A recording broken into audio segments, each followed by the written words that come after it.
Hey, welcome to the Drep and Stone podcast, the podcast where two friends raise a glass and have a conversation. I'm Nick. I'm Kyle. Kyle. Hey, Nick. How are you this week, man? Doing well. Yeah? Thank you. We are very squarely in December. Yeah. Well, I mean, not squarely. We're December's tiptoeing round? into it. Nah, okay, sure. Right As now we're we're recording it. Yeah. Yeah. However, when this episode releases, we're in mid-December. Yeah. Squarely in it, I would say. What? I would say squarely in December. Or roundly if you want. Yeah. Yeah. Or triangular. Pointedly. Sure. I mean, okay, it is not December. I guess, would it be the 16th? Is the mid-December, really? Probably the morning of the 16th. Right, okay. So I guess we're not squarely in December. Targetedly. Correct. We are still in the beginning of December as this episode. It's December, Kyle. Yeah, it is December. It is the last of the Burr months. The final of the Burr. Yeah, how you feeling about it? You know, it's good. I'm in a good spot with the Burr months. Good. They have not disappointed. They've been great. Yeah. And we've still got a whole one to go. It's been a little chilly in our parts, and it has felt a little burr. Yeah. It's been kind of nice. It has been quite nice because we don't usually get it this chilly this early. No, which has been nice. Gives me some hope for the January, February season. Yeah, we can just keep rolling along with this. Now that we've talked about the weather and we've talked about the month, it feels right. Yeah. Should we drink something? Sure. What do you want to drink? I don't know. Let me get these prunes out of the way. Good. I think we should probably have some whiskey. Whiskey sounds great. What kind of whiskey do you want? I'm leaning towards a Scotch. Is it that season? Yeah. I was debating. Really I was debating really with myself the other day. I was going to have a pour. Yep. And I'm like, I think now I'm like any season, Scotch season. But is it squarely Scotch season? Speaking of squares, it feels like it is. It feels like just because the way that our whiskey journey has allured us. Allured? Led us along. Sure. But tempting. Allured us through. Yeah. Our whiskey season. Okay. That's just where we I think discovered Scotch. Sure. So we associate it's associations. In that holiday right. Around this time of year. So okay. Yeah, it does feel that way. I'm glad that you agree with my agreement of what I said when I agreed the thing that let's drink. Yeah. Something. All right. And what are we drinking? Several months ago. Yeah. It's been a hot minute. Okay. I picked up I'm partial to the Craigellachie. Yeah. Do love a good Craigellachie. Not? Found this one. Jeez, it's been so long. I don't even remember where I found it. Was it in the summer? Yeah. Yeah. Okay. It's been a while. Yeah. Don't know where I came across this one. I genuinely don't now. It's been that long. But found the Craigellachie 13. Okay. The Speyside single malt Sculch that we love. Sculch. But this one is finished in Armagnac. Armagnac casks. Armagnac cask finished. Does it say how long? You got a little bit of a novel in the back. Before I ask questions, just go ahead and read it. Okay. Armagnac cask finished. It explains the worm tubs. Okay. That Craigellachie uses. Yeah. I imagine that. I've seen them. Yeah. Yeah. That's just like their normal process. Uh-huh. But it adds on the finishing in Armagnac barrels. Yep. Rounds our robust Craigellachie. Baked apples dusted with cinnamon and notes of caramel shortcake are offset by signature scroopy pineapples and fiery bonfire night aromas. Interesting. A contradiction in a glass. Yeah. Okay. So it's finished, but we don't know how long they're finished in Armagnac casks. Doesn't say that. No. Okay. So my assumption is, and I don't know this for sure. A long weekend? Maybe. Splash it in there, yeah. Or just rub Swirl it. Exactly. And dump it out. Done. All right, doing some research. Yeah. What did you find out about aging here? So regular Craigellachie is aged in bourbon and sherry casks. Okay.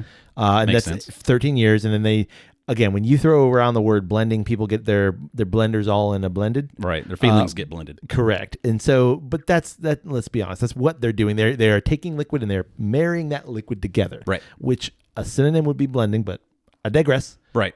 That's the regular Craigellachie, which is delightful. So what they're doing then is they're taking the regular Craigellachie and then they're resting it in the Boss Armagnac cask for just over a year. Interesting. So are they taking it out of the ex-bourbon and sherry and then at 12 years and then aging it for another year?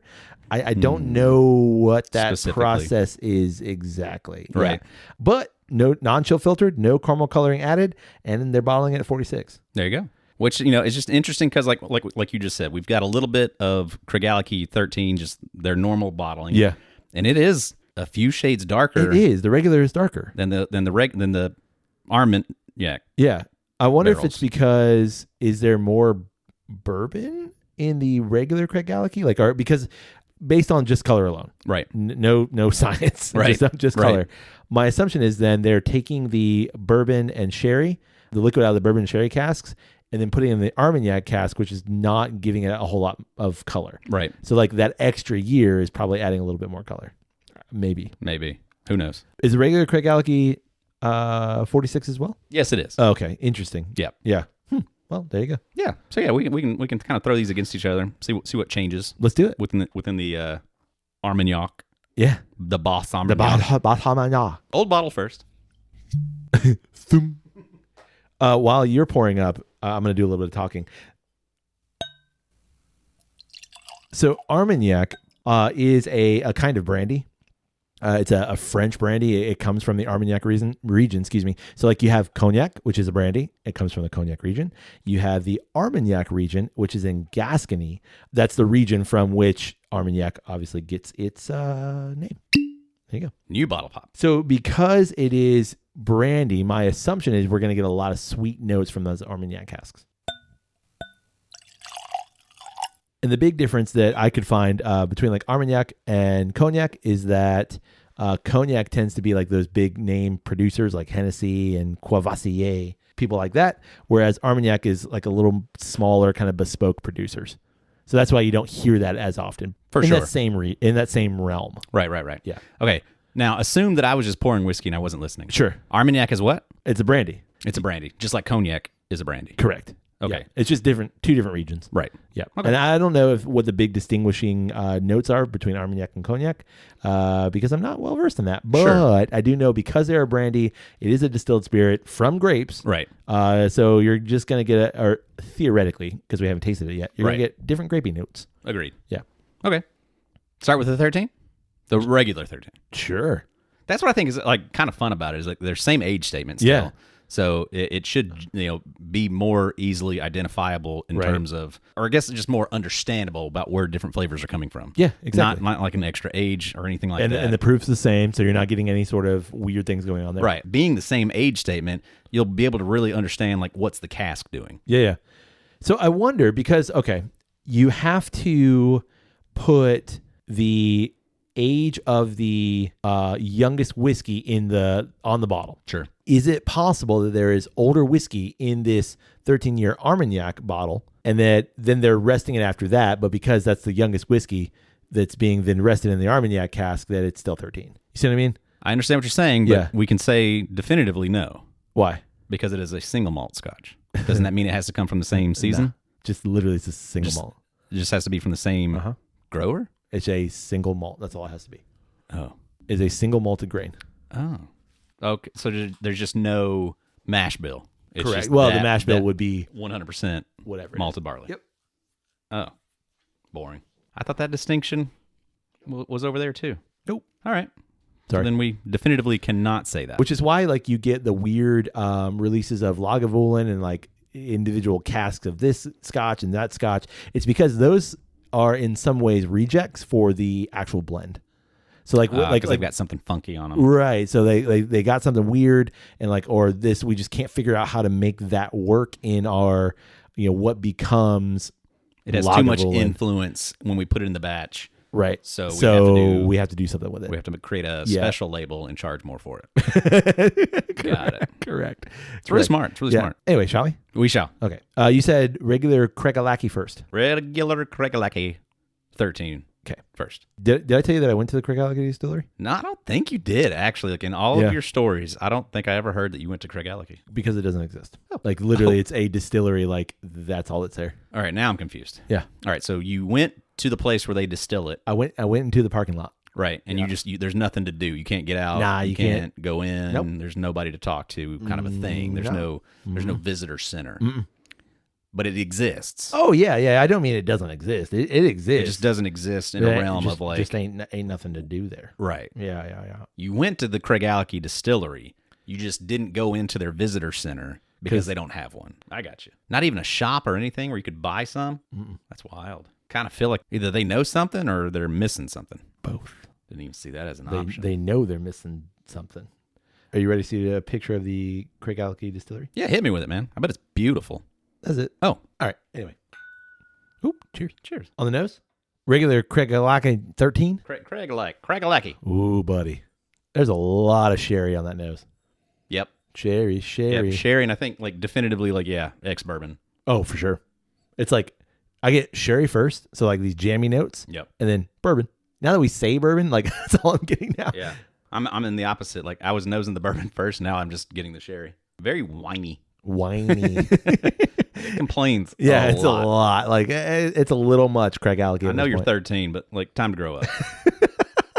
Man, that nose is delightful. It's actually a little bit rough and rugged. To me, it's like it's 92, but it's like a little bit it's got some punchy notes. Yeah, that and like I've been aggressively swirling over here. Yeah, me too. And it's like really releasing the malty, grainy nature of it. Yeah, is really coming through. I wouldn't say characteristically Speyside. Like there's something. It's maybe too much bourbon or too much like spicy, where it's not like it's not as friendly as I'm thinking. Like just a really like easygoing, friendly Speyside Scotch. Right. Yeah. There's a little funk on it. Yeah. Little armpit or something.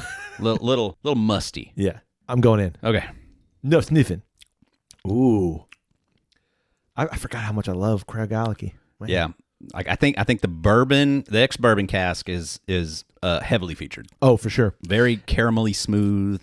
And I think that's where the rugged nature comes from too. Like it's a bit spicy. Sure. Especially on the very back end of the palate. Like that's where the like yeah, almost a touch of pepper. Yeah. This is my proof positive of a Scotch at 92 is way more interesting than a bourbon at 92. Yeah. I mean, and certainly it's got to be more from just age. Oh, for sure. Second sip for me is like it's starting to lean citrusy and like specifically like citrus rind. Definitely. Little pith. Yeah. Yeah. It's just, I totally agree. Like the depth of flavor, there's just so much more going on in a Scotch at 92. And a bourbon at 92 is just, they're hard to find the interesting ones. I think what happens at 92 across a lot of bourbons is that they all end up being roughly the same. Right. The notes are good, but they all are roughly the same. But if you were to give me 4 different Scotches all at 92, you're going to have 4 dramatically different experiences. Yeah. Or the possibility. Yeah. Right. Exactly. And I feel like bourbon at 92 is watery and weak and thin. Whereas Scotch, I feel like can still be viscous and have a great Developed, mouthfeel yeah. and have just a more nuanced flavor profile. Yeah, for sure. Okay. Are we going to the Armagnac? Yeah, let's go to the Boss Armagnac. Okay. Ooh, say that again for The me. Boss Armagnac. Armagnac. Ooh. Yeah, definitely a couple shades lighter. Like this is in my head what like the shade of Scotch. Whereas the Craigellachie is a little more bourbony. Yeah, it's a little leans more into more of a bourbony color. Not quite there, Yeah, but definitely on its way there. for sure. And this is like very much like Pinot Grigio. Agreed. Like when I think of Scotch, generally this is where my head goes. Right. Smell that. Put your sniffer in that. Yeah, that definitely goes more into like a wine nature. And sweet wine to me. Yeah. It's like it's very much sweet wine. It's still confusing to me that it is still 13 years of Craigellachie Yeah. and then finished in this Armagnac. Uh-huh. It's surprising that it is that much lighter. Sure. When you're still assuming that it's the same process, so it just must have been a lighter year. Could be. It imparts, But it's all still there. It's all still there. Underneath it. It's Craigellachie, but then there's this like just another layer going past that. Oh yeah, like a much fresher, more lemony direction. Oh, I'm going to say lemony more on the Craigellachie, the normal Craigellachie. But I do think fresher and more floral on the Armagnac. To me, I still get the jammy, darker wine notes on the Craigellachie, the sherry aspect of it. Okay. The Armagnac is way more bright wine nosed. And yeah, like I feel like I can like pinpoint brandy, like that grapey nature. On the Armagnac? Yeah. It smells like white grape juice. It really does. It really, like, I'm like, white, oh yeah. Like Welch's white grape juice. It does. It really does. All right. I'm ready. Yep. Diving in. Huh. And I don't know if it's just because you said Welch's white grape juice, but that's all I get on the palate. Definitely a touch of that. I think the Armagnac influence on this is very noticeable. For sure. Is it just me, or is the palate like way more drying? It's like a effect. It's that. It is. It's more. I would say it's a more neutral palate. Mm-hmm. The flavors that are coming through are not as spiky and independent. Definitely not. But the spicy, peppery note's still there, but it's not offset by as much sweet. Right. Yeah. The sweetness is not. It's not what you would expect. That throws me completely. It's again. I mean, it's there, but it's. I would say it's more subtle in the Armagnac. For sure it is. I would expect it to be much more prominent because it's a cognac. You're going to get more of those grapey notes. You're going to get more of that sweetness. But I'm getting like, it's just tannic. Yeah. Very like, it's very white wine. Yeah. To me, it's interesting that it's got so much cask influence. And I guess it is exactly what you would expect that influence to be. Sure. But you're just thinking on top of, like, again, if this is the same single malt, mm-hmm. I just wouldn't expect it to hide what's in here. Right. Because that's what it kind of feels like it's doing. It feels like it's hiding the flavors of the Craigellachie 13. Okay. And then presenting the flavors of the Armagnac. And that's just doesn't not make sense in my head that it could do that. All of the regular Craigellachie should be in this glass of the Armagnac. And you're right, it's not. Right. In fact, like I would say that the Armagnac is covering up 85% of what the Craigellachie is. Yeah, I wonder if it's like just neutralizing it. I think that's a really good way of saying it. It's like I can still get roughly some of those same notes, but the Armagnac cask is just it's like it's cutting it off. It's just like threw a blanket on it. Yeah, just like exactly. Settle. I'm gonna say it, man. If you gave me a choice between the two, I'm gonna take the regular Craigellachie all day because. Yeah. Like that, the beautiful sherry notes accentuated with the bourbon and the rugged spiciness on that back end, that's fantastic. Yep. And you do get some of that with the Armagnac, but it's like you're right. It's you put a blanket over it and you just started to like just mute it. Yeah. And it's too much muting. And what you're left with is nice and pleasant, but it's just not as interesting and delightful as it was already. For sure. And I think if I just had this by itself, it's fantastic. Oh, sure, yeah. And that's both the beauty and the downside of comparing things. Right. Is that like, oh, okay, I see which one I like better. Yeah. But had we just done the Armagnac by itself, I think it's great. Yeah, sure. Delightful. I think it would be interesting to try that against like a Craigellachie. Oh, yeah. It feels like it has like a similar thing happening to the it. Armagnac against the Craigellachie? Yeah. I think you're right. Yeah. But as well as I know the Craigellachie, it has more of the malty notes. So right. I think like the sweetness too comes out. And I'm kind of thinking that's what it is. I'm thinking maybe the Armagnac, that brandy note that it's providing is neutralizing the malty nature. So. I agree with you completely. To me, it's like you threw a wet blanket over Craigellachie because it was on fire, and you stamped it out. Yeah. And then, like, just what you were left with was like this Armagnac, and it's like, yeah. I mean, it's all still there. Like, I still get it, but it's just been suffocated.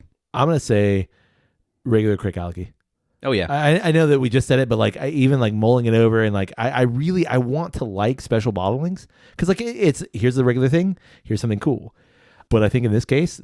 Regular Craigellachie. I think it's also too one of those things of once you've had enough of a thing, you want to taste that concept in different ways.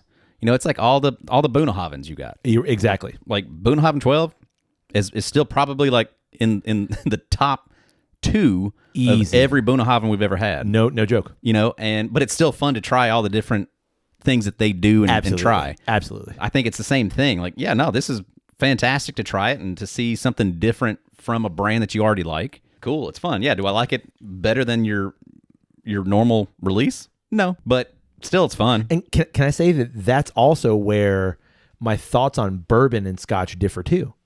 In 9 times out of 10, I like your special bottlings in bourbon more than I like the regular bottling. Interesting. And in scotch, more often than not, I find myself liking the normal bottling over the special bottling. Right. I think it's fun though. Oh yeah, definitely. It's just fun to try the different things from them, just to see what they can do. Just to, because you never know until you know. Exactly. And now we know. Now we know.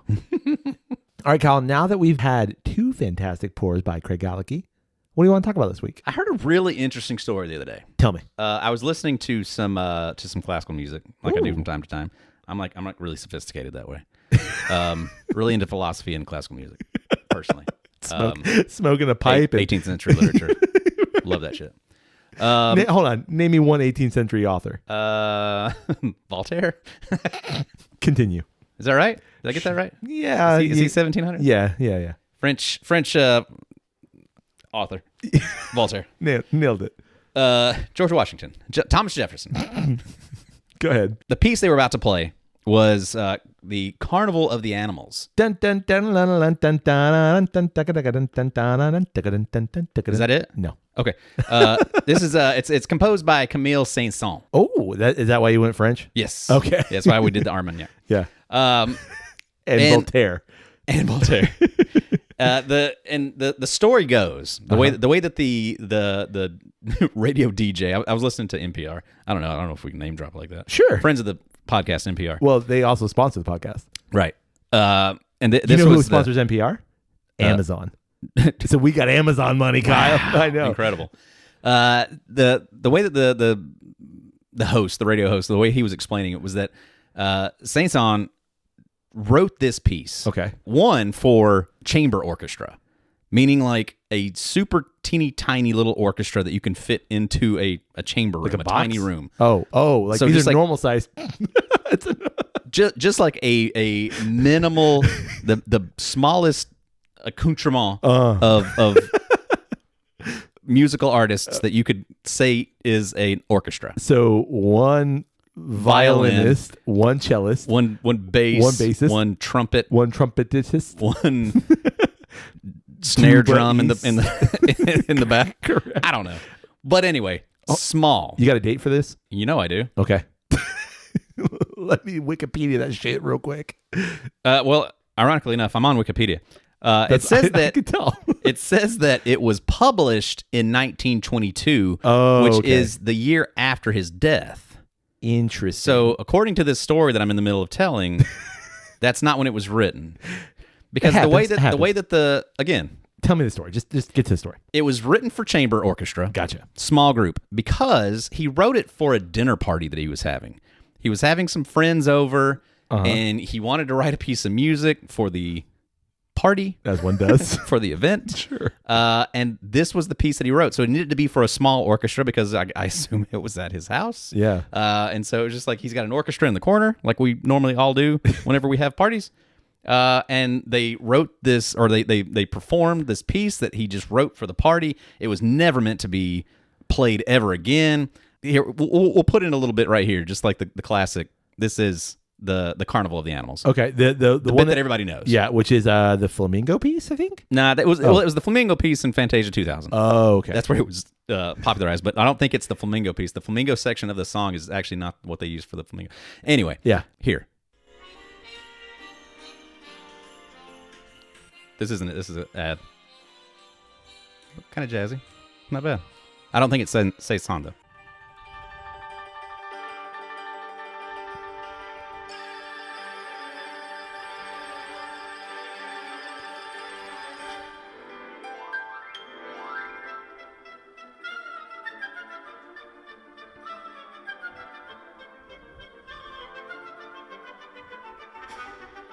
That's it. That's it. Yeah. Everybody knows that. Yeah.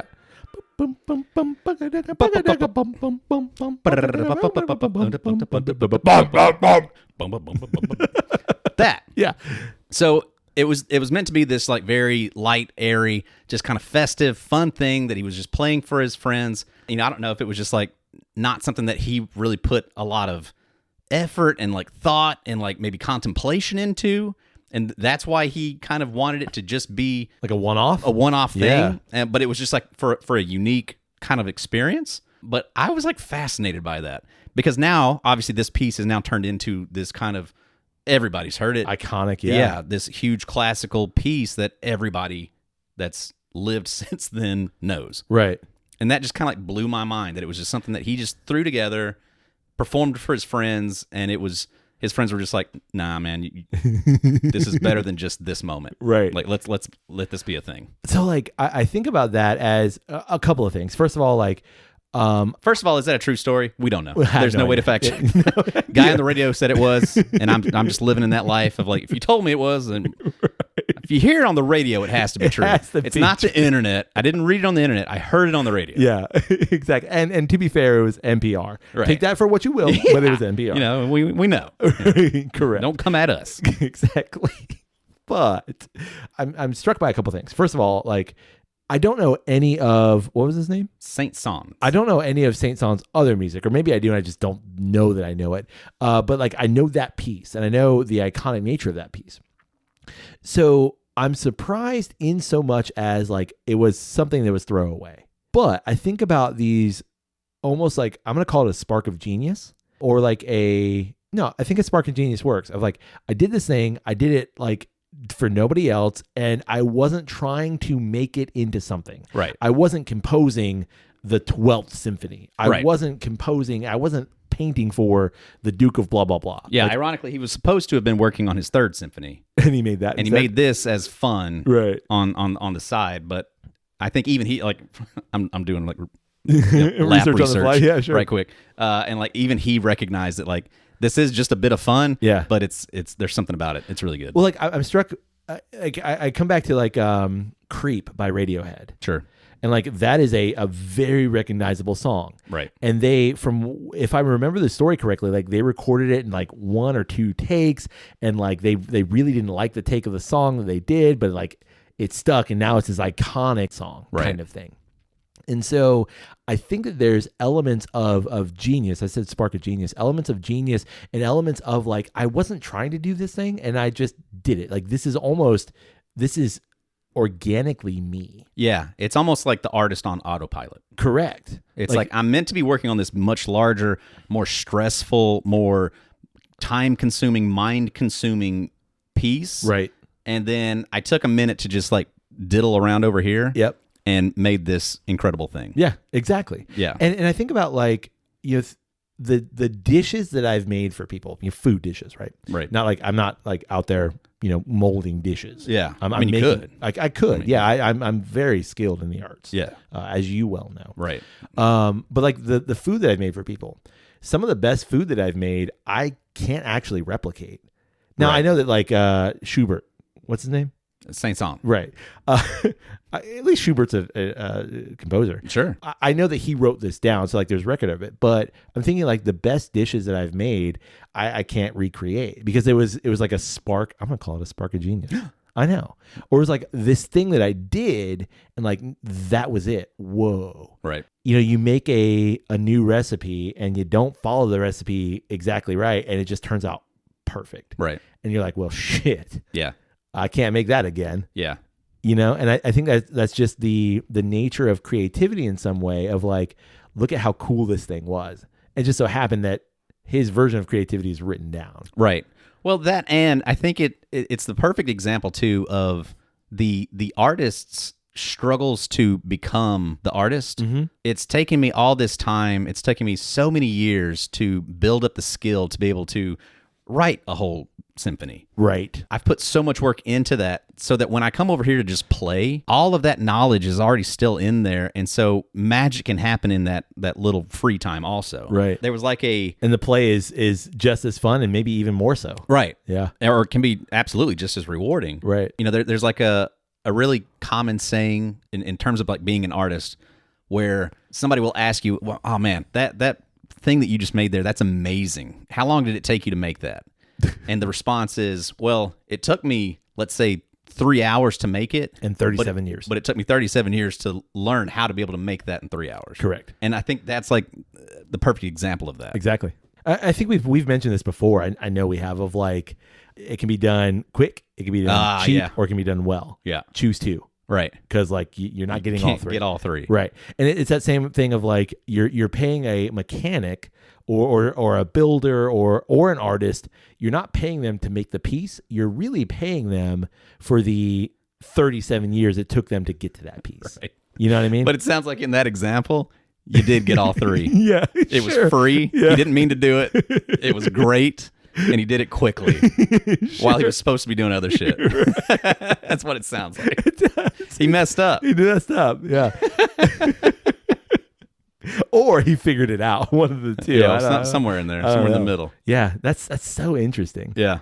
Perhaps the minutia of it is a little hazy, but that it was not like the thing that he was going to be most proud of and the thing that he was going to be putting all of his effort into. It sounds like it was something that just quickly came about and is perhaps his most famous work. And I think that's my takeaway from it too, is that so often we want to elevate, in this case, art, but elevate our pursuits to this like level of this is the serious thing I'm doing. Right. When in some cases it's the play that's actually the more important and the more meaningful thing. But I think you've got to go through the struggles. You have to. I literally was going there. of the hard contemplative work. Yes.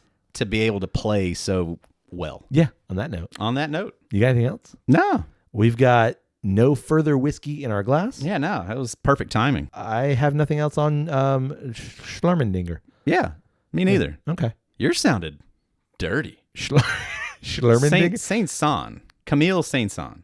That's what I said. Yeah. Yeah. Schlangenfinger. I didn't say Schlangenfinger. Yeah. I said Schlermendinger. Yeah. Yeah. Camille Saint-Saëns. That's what I said. Right. Yeah. Anyway. Okay. Well, we'd love to know, what do you think about the Craigellachie line of single malt Scotch whiskeys? Yeah. Have you had any other of the Craigellachie line? Because, I mean, over here, like these are literally like the only two bottles of, well, we had that Craigellachie on the boat. Oh, we did. Yeah. A fantastic one, though. Yeah, that cask strength. And to tease everybody else, we've got a Craigellachie signatory vintage unchill filter collection. Is it? It is. Yeah. I feel like I was looking at that the other day. I didn't think you got the Craigellachie. I thought you got the other bottle that you were looking at. I'm like 90% certain it's a Craigellachie because that's why you were saving one. I know, but then I was there when I was there over there last. Yeah, I looked at it, and I'm pretty sure it's a Craigellachie. I could be wrong. Mortlock and a Craigellachie together? I got both. No, it's two separate bottles. Oh. I got both. I bought both. I thought, because like I was pretty sure that day when I was in Alabama, it was like, it's one or the other. Which one am I getting? I bought both. And I thought we said, let's do the Craigellachie. So when I saw, or you showed me the Mortlock, yeah, I was like, oh, okay, so he went with the Mortlock. No, cool, I bought both. Damn it. Well, it's okay because we got that in the future. Yeah, because it's all good. But I just that's why I suggested that today. No, it's all right. We'd also love to know, what do you think about these, what are we going to call them, sparks of genius that turn out to be just one little spark, like Figment. There you go. At Epcot. Yeah. One little spark. Yeah. Or do you have an example of something like that? Oh, where just on a whim of a thing, you came up with this like really great idea or dish? Yeah. Product, whatever. Just had this interesting, stroke of genius. Yeah. I think he's having a stroke of genius. On that note, you can get in touch with us through email. It's drepandstone@gmail.com. You can also get in touch with us through social media. On social media, it's always one word, Drep and Stone. DREP and Stone. Find us wherever you like to socialize media and, socialize with some of ours. And honestly, if you haven't followed us, what's wrong with you? Yeah, it's a little discerning at this point. Disconcerting. Yeah. I mean, because you're not discerning enough to follow Drep and Stone. Exactly. Yeah. We're so concerned for you. I am concerned. Are you okay? Is everything fine? Yeah. If not, reach out to us and we'll help you. Poke us twice.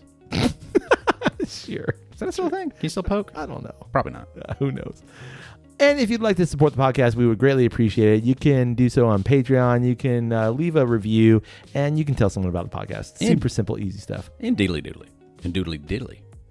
Hey, buddy. I've said diddle twice in this episode. It's rough. Hey, buddy. Hey, buddy. May your glass overflow. And your ass never show. Cheers, buddy. Cheers.